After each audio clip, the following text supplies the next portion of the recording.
Yun mga boss. Panoorin ninyo kung paano gawin ang boksingerong lawin. Puok ng Kapitan style. Yun.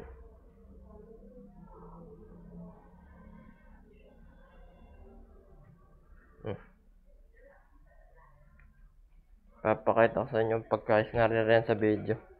Isa-isahin nyo na lang. May natitira pa. Diba? Boksingerong lawin.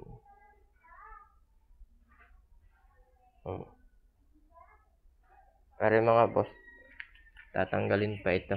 Labis. Tsaka yung kabilang yun. Diba?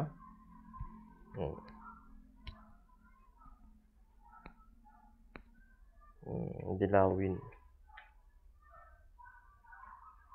Shoutout sa inyo mga boss. Ano lang uli magpapagayo. Ano uli nakakagawa. Ayan.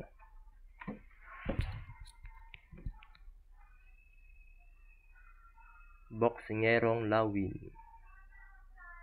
Puputulin din yung ulo na yun. Yun nakikita nyo yun. Puputulin yun. Hindi naman dyan yung kahaba yun eh.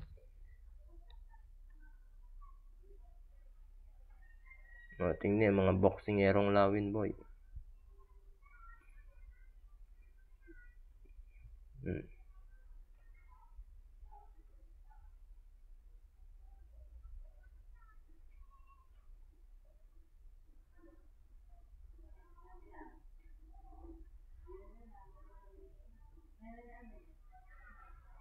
Yan.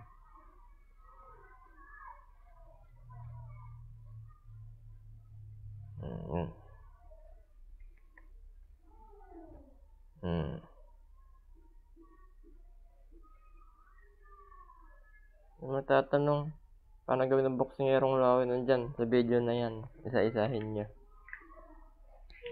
Paano kinaya sa mga dulo-dulo na yan. Bakit yan nagpabilog. And then yan.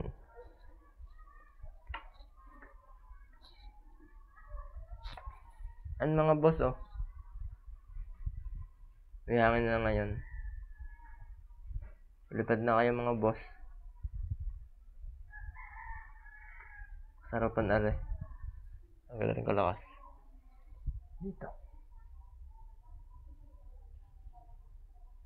May mga boss, may mga katanungan kayo, comment nyo lang kung bakit ginagawa at bakit ganitong forma ng dilawin dito sa amin.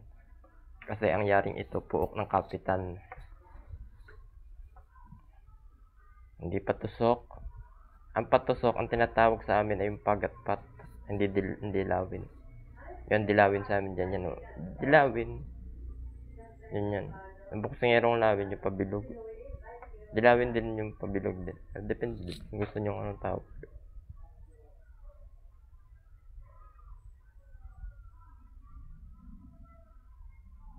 Nangyari yan po ng kapitan. Sa susunod na pag ay gumawa ng dilawin, yarin dalipit naman. Makita nyo ang yari ng dalipit.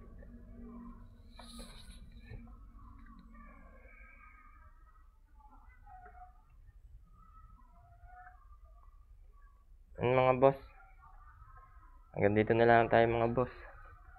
At pagkatapos tayo magpapangita-pangita ulit. Salamat at magandang araw sa inyong lahat. Bye-bye.